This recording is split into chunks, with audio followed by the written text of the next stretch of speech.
गिबि गिबियाव जोंनि बड'लेण्ड हालामनि जोंनि बर' मिडियाफोरखौ आं UPPL दोलोनि जानानै बरायग्रोबाय।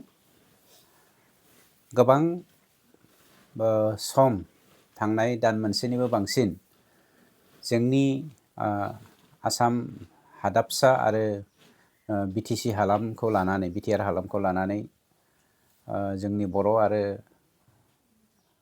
ट्राइबेलफोरखौ लाफानानै मोनद' हारिखौ ट्राइबेल स्टेटास होनायनि बेलायावहाय दान्थे बिदान्थे दाङाबाजि जालायगासिनो दङ आरो जोंबो बेखौ खोब सिला नोजोरजों नोजोर होबोगासिनो थादोंमोन।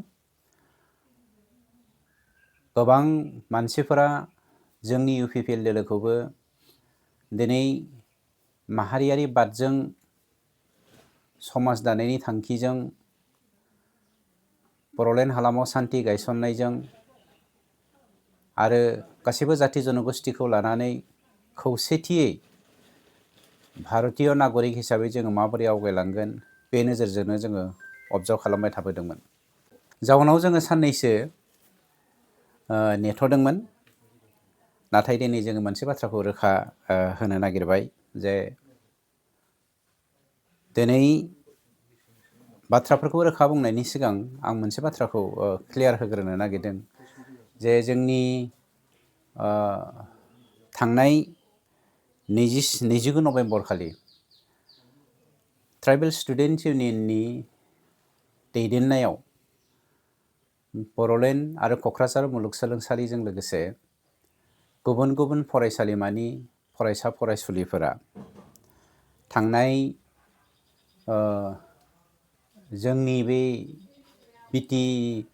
BTCनि सेक्रेटेरियेट मावख'खौ गाग्लोबनायनि बेलायाव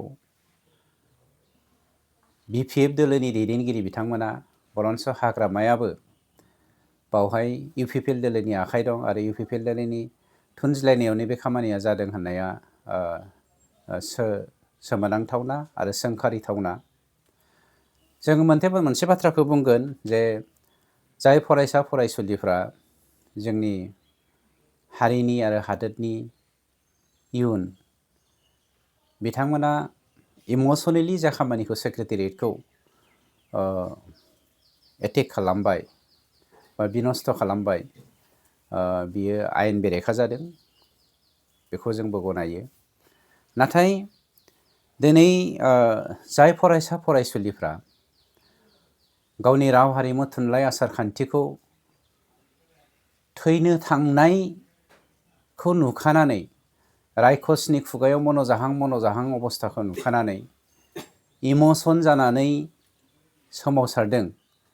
बे सोमावसारनायखौ लानानै हाग्रामा आरो BPFनि मानसिफोरा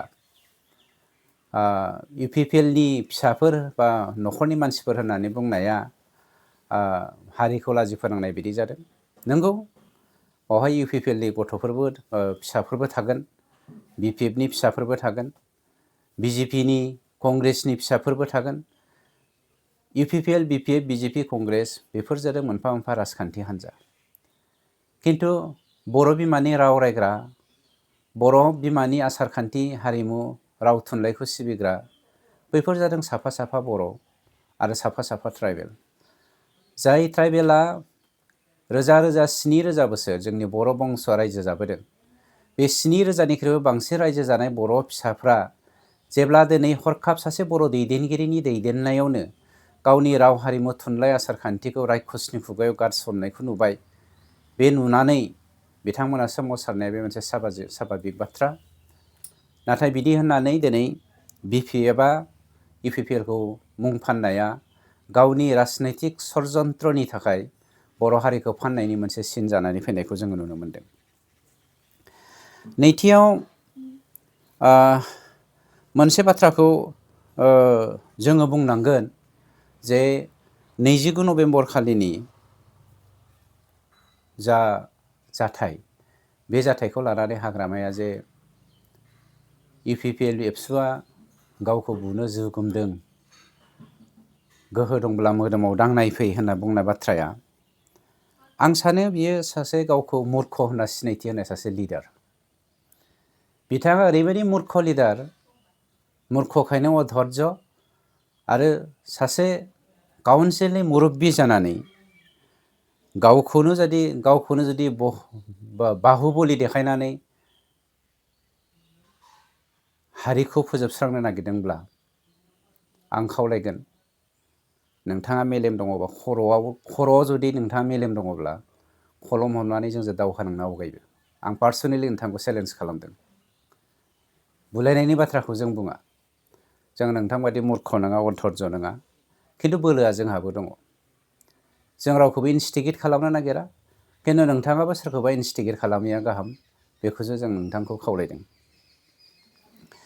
3 नाम्बाराव आं मोनसे बाथ्राखौ रोखा खालामनो नागिरदों। बे जाथायखौ लानानैनो बिथांनिनो सासे EM, आफतारा ना मा होनो, आं नामखौ मोजां मिथिया, बिथाङा बर' माहारियारि बादखौ लानानै जाबायदि सोंखारिदों, जाय दुलाराय बर' फरायसा आफादा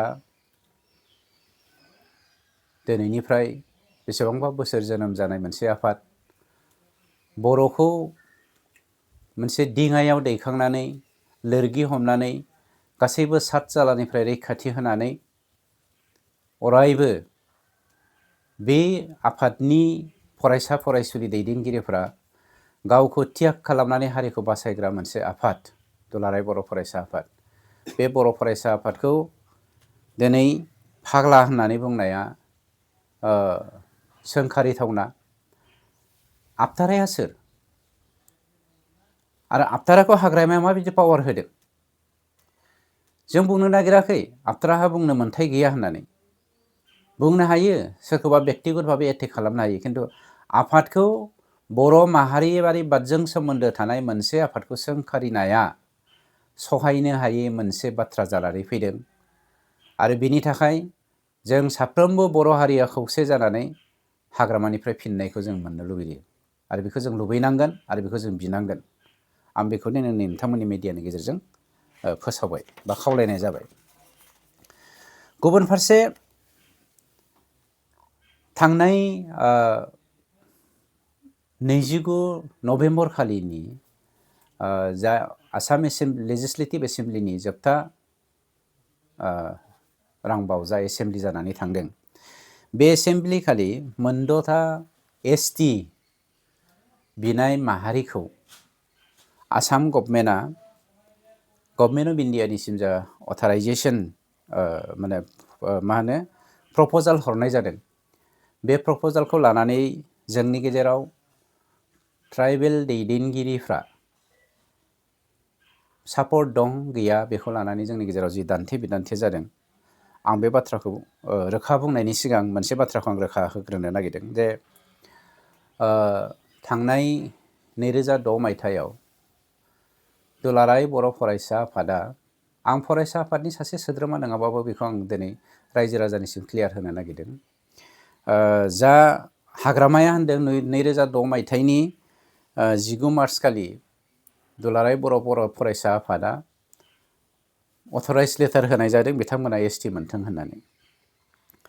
बियो अथराइज लेटार नङा, बेखौ जों साफ्रोमबो मिथिखागौ। बे अर्गानाइजेसनेल डिसकासन बिटुइन आक्रासु एन्ड आबसु।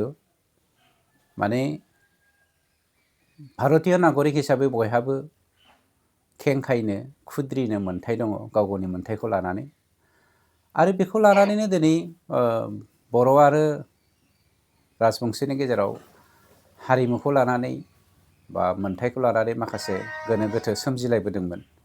जाउनाव दुलाराय बर' फरायसा आफादा आक्रासुनि दैदेननायाव कचफोरनि जा सोमावसारनाय, बे सोमावसारनायाव जोंहा बुंनांगौ जेबो गैया होननानै बिथांमोना अर्गानाइजेसनेल सावरायलायदोंसोमोन। बे अथराइजेसन लेटार होनाय नङा। खिन्थु जोङो मिथिगौ 2016 मायथाइनि 27 नभेम्बर खालि खिन्थु हाग्रामा गभर्नमेन्टआ, हाग्रामाया मिनिस्ट्रि अफ हम एफेयार्स आरो मिनिस्ट्रि अफ ट्राइबेल एफेयार्सनिसिम राजबंशीफोरनो बा गुबुन हारिनो ST होनांगौ होननानै अथराइजेसन लेटार हरनाया सैथो खोन्था। बे बेलायाव हाग्रामा बुंनाय बायदि UPPL आ हरदों बुंनाय बाथ्राया नंखाय आरो जों मालाबाबो हराखै। जों बेखायनो बुंनो नागिरदों जोङो बर'नि राव हारिमु थुनलाइ आसारखान्थि जों मालाबाबो राजखान्थि गेलेनो नागिराखै आरो राजखान्थिया हारिनिख्रुइ राव हारिमु थुनलाइ आसारखान्थिनिख्रुइ मालाबाबो देरसिन जानो हाया। बिदि होननानै जोङो जोंनि आइखौ आं आंनि आइखौ अनो होननानै आं आंनि आइखौ मोजां मोनो होननानै आं आंनि आइखौ दाव दाव खालामो होननानै सोरबा खुसनि बिमा बिफाखौ सोरबा खुसनि राव हारिमु आसारखान्थिखौ जोङो मालाबाबो संहार खालामा बा जों जोगारा। दिनै हाग्रामाखौ नुनो मोनदों बिथाङा गावनि राजनैतिक स्वार्थनि थाखाय सोरनोबा मोनथाय होनो थांनानै गावनि राव हारिमु थुनलाइ आसारखान्थिखौ खोमानानै जोगारनो नागिरदों आरो बेखौ रायखसनि खुगायाव ब्लां ब्लां सिनाय रायखसनि खुगायाव सोसननानै बर' हारिखौ फोजोबनो नागिरदों। UPPL दोलोनि सासे स्पक्स पार्सन हिसाबै आं मोनसे बाथ्राखौ क्लियार बुंनो नागिरदों। जों UPPL दोलोआ साफ्रोमबो आरो पार्टी हिसाबै जोङो ट्राइबेलजों दङ, जोङो बर'जों दङ, जोङो बर'नि राव हारिमु आसारखान्थिखौ जों मालाबाबो जोगारा। बिदि होननानै जोङो गुबुननि सोरबा नन बर' नन ट्राइबेलनि राव आसारखान्थि हारिमुखौबो जों जोगारनो नागिरा। मानोना थांनाय गभर्नमेन्टआव जोङो हम मर्यादा हम उन्नयन हम बिकास समान जौगाथायखौ नोजोर बोनानै जोङो अनलायनायनि गेजेरजों सान्थियै जोङो जाबायदि खुनु सोमावसारनाय गैयालासेनो मोनफ्रोमबो जाथिखौ जनगोष्ठीखौ जोङो जौगानायनि लामाजों दैदेनलांदोंमोन। नंखायनो मोनफ्रोमबो जाथि जनगोष्ठीया गनायदोंमोन। षड़यन्त्रआव गोग्लैनानै थांनाय बिसायख'थियाव जोङो जेनदोंब्लाबो जोङो अधर्ज जायाखै। जेरै हाग्रामाया 28टा सिट षड़यन्त्र भाबै देरहानानैबाबो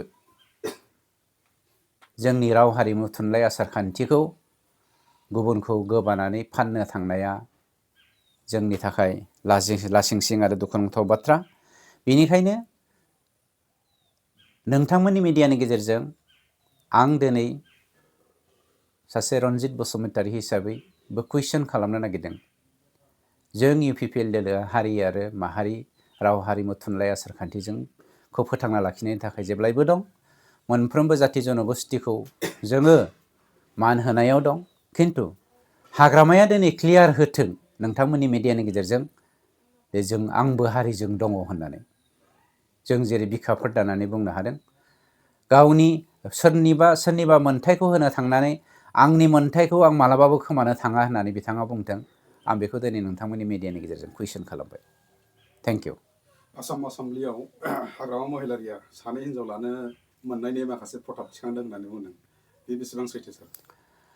बिथाङा गाव डिमान्ड खालामनो हागौ, खिन्थु डिमान्ड खालामनाय आरो मावनायजों बिराद फारागथि दङ। बिथाङा मोनसे बाथ्राखौ नाय, जेब्ला जोङो मोनफ्रोमबो जाथि जनगोष्ठीखौ लानानै खौसेथियै हारि दानायजों लोगोसे गुबुनफोरखौ जोङो बोनानै लांफानानै गोजौआव दावखोनायनि बाथ्रा सानदोंमोन, बे समाव हाग्रामाया जोंनि मानाव गेदेर पार्टी चिफ प्रमद बर' बिथांखौ बेफारि होननानै बुंदोंमोन। दिनै बर'नि राव हारिमु आसारखान्थिखौ बेफार खालामग्राया सोर जादों? हाग्रामा। गतिके बिथांनि बुंनाय आरो मावनायनि गेजेराव फारागथि दङ। जोङो जोंनि हारिमुखौ फोथांना लाखिनो थाखाय प्रिथिबियाव सिनायथि होनो थाखाय GI/टेग खालामदों। बिथाङा बेखौ दिनै बरबाद खालामनो नागिरदों। बिथाङा सरकाराव फैनाय जे दिनखालि डिक्लारानो जायाखै, जास्ट देरहादोंल', देरहाफुबायल' थादोंमोन। बे समावनो क'क्राझाराव मोनफ्रोमबो आसाम BTRनि जायगा मोनफ्रोमबो खना खनलायाव दिनै टासुवा ड्राग्स एन्टि ससियेल एलिमेन्टफ्रा जालांगासिनो दङ। बिथांनि सरकारनि दिनाव दिनै एक्सटर्सन जाफिनदों। मोनसे हान्जाया दिनै मानसिफोरनाव मोसौ बेफारिफोरनाव दम होनानै फैसा लांदों, गय बेफारिफोरनाव फैसा खांदों। बेफोरथ' हाग्रामानि मोनसे इनडाइरेक्ट मोनसे इनस्टिकेट खालामनायसो बर' हारिनि गेजेराव दाङाबाजि फैथों होननानै। दिनै गोजौ जौखोनाय हारिया बर' हारिखौ लेखा दा रोंथों, बर' हारिया दा जौगाथों, बिदि होननानै बर'नि जौगानायखौ नायनो हायैनि जाहोनाव सासे मुर्खनि आखायाव दिनै बर' हारिखौ गथायनानै बर' हारिखौ फोजोबस्रांनो जा कौसल खालामदों, बे कौसलखौ BPF नि दैदेनगिरिफ्रा बुजियैया जोंनि थाखाय लासिंसिं बाथ्रा।